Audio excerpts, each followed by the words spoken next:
کوئی اپنا بھلا چاہتا ہے،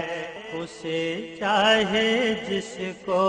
خدا چاہتا ہے۔ اعوذ باللہ من الشیطان الرجیم، بسم اللہ الرحمن الرحیم۔ پروگرام شرعی احکامات کے ساتھ آپ کی خدمت میں حاضری کا شرف حاصل ہے۔ آج کے ہمارے پروگرام میں انشاءاللہ تراویح سے متعلق ضروری مسائل عرض کیے جائیں گے، جن کی برکت سے اللہ تعالیٰ کی ذات پاک سے امید ہے کہ بے شمار غلط فہمیوں کا ازالہ ہوگا، اپنے اغلاط پر مطلع ہونے کا موقع ملے گا، اور تراویح کو جس طرح اللہ تبارک و تعالی اور اس کے رسول کریم صلی اللہ علیہ وسلم چاہتے ہیں ویسے ادا کرنے کا موقع حاصل ہوگا۔ سب سے پہلے یاد رکھیں کہ تراویح کی نماز ہمارے لیے مقرر کرنے میں اللہ تبارک و تعالی کی کیا حکمت ہے، اس پر غور کرنا چاہیے۔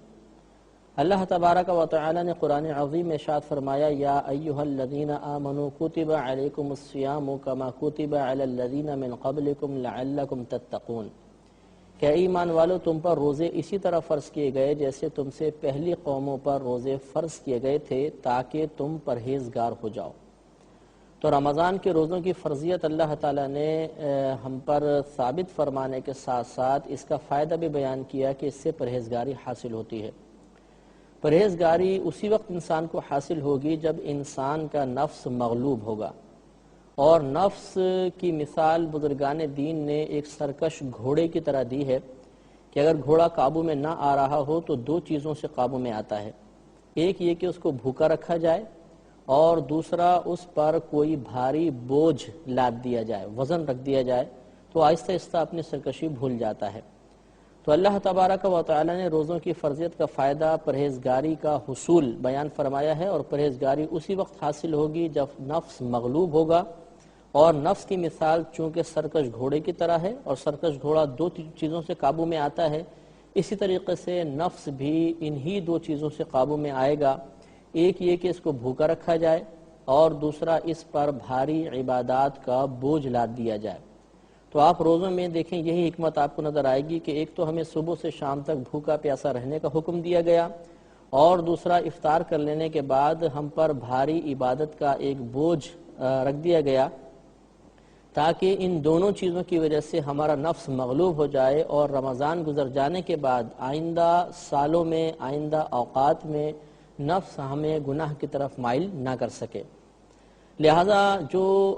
حکمت ہمیں اس میں ایک حکمت یہ نظر آتی ہے کہ بھاری عبادات کا بوجھ اس لیے لادا گیا تاکہ نفس مغلوب ہو جائے، تو ہمیں اس حکمت سے فائدہ اٹھانا چاہیے، اور اس میں پوشیدہ فائدے کو حاصل کرنے میں سستی نہیں کرنی چاہیے۔ لہٰذا ہمیں تراویح باقاعدہ ادا کرنی چاہیے، اور تراویح جب ہم ادا کریں اس سے پہلے اس کے تمام احکامات کو بار بار سن کر، بار بار پڑھ کر، بار بار دیکھ کر اپنی اچھی طرح اصلاح کر لیں، تاکہ ہمیں تراویح سے مطلوبہ فوائد احسن طریقے سے حاصل ہو جائیں۔ تو سب سے پہلے میں آپ کی خدمت میں تراویح کا شرعی حکم عرض کرتا ہوں کہ یاد رکھیے کہ تراویح ہر بالغ مسلمان مرد اور عورت کے لیے سنت مؤکدہ ہے۔ سنت مؤکدہ شریعت میں اس عمل کو کہتے ہیں کہ جس کا کرنا باعث ثواب ہوتا ہے،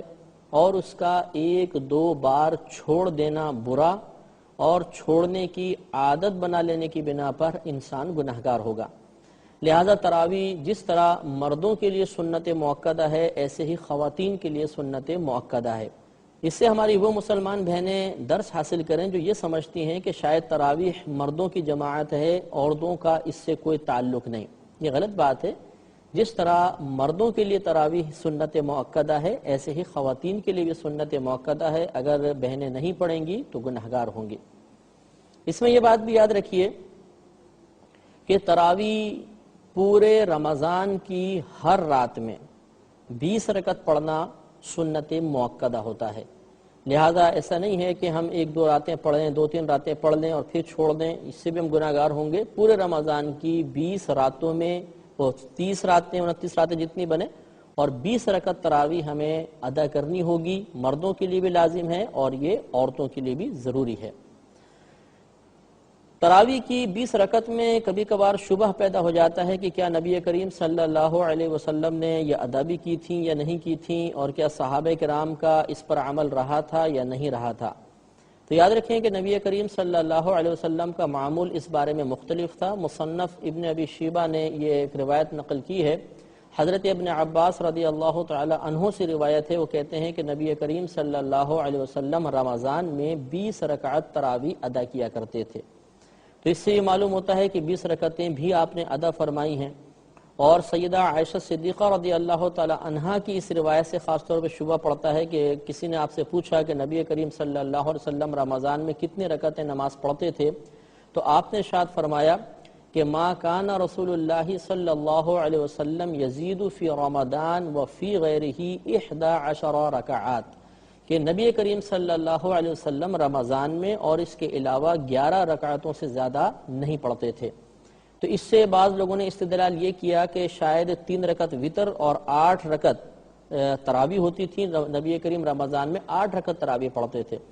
حالانکہ اگر تھوڑا سا غور کیا جائے تو سیدہ عائشہ صدیقہ رضی اللہ تعالی عنہا کے یہ الفاظ کہ فی رمضان و فی غیرہ، کہ رمضان میں بھی آپ کا یہی معمول تھا اور رمضان کے علاوہ بھی یہ معمول تھا، تو اس سے معلوم ہوا کہ خاص یہ قول تراویح کے بارے میں تو نہیں ہو سکتا، ورنہ علاوہ رمضان کے تراویح نہیں ہوتی۔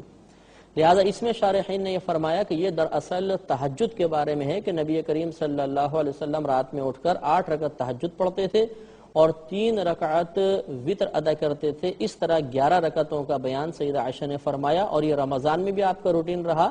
رمضان کے علاوہ بھی رہا۔ لہذا معلوم یہ ہوا کہ 20 رکعت تراویح ہی پڑھنی چاہیے، اور خاص طور پر حضرت عمر فاروق رضی اللہ تعالی عنہ کے زمانہ اقدس میں باقاعدہ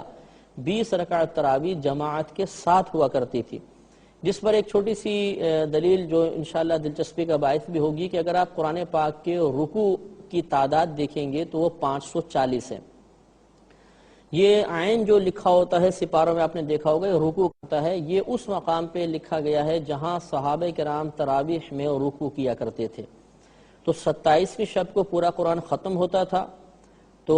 ہر دن میں 20 رکعت تراویح ہیں تو 20 رکوع ہوئے، تو 20 کو اگر آپ 27 سے ضرب دیں گے تو 540 جواب آئے گا، اور اگر آپ قرآن میں دیکھیں گے تو 540 ہی رکوع ہیں۔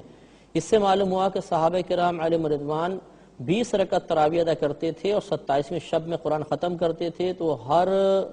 شب میں 20 رکوع ہوتے تھے، اور 27ویں کے اندر جب ہم ضرب دے دیں 27 دن کو 20 کے ساتھ تو 540 جواب آتا ہے۔ لہذا اس سے معلوم ہوا کہ صحابہ کرام 20 رکعت تراویح ادا کیا کرتے تھے، لہذا 20 رکعت تراویح ہی ادا کرنی چاہیے۔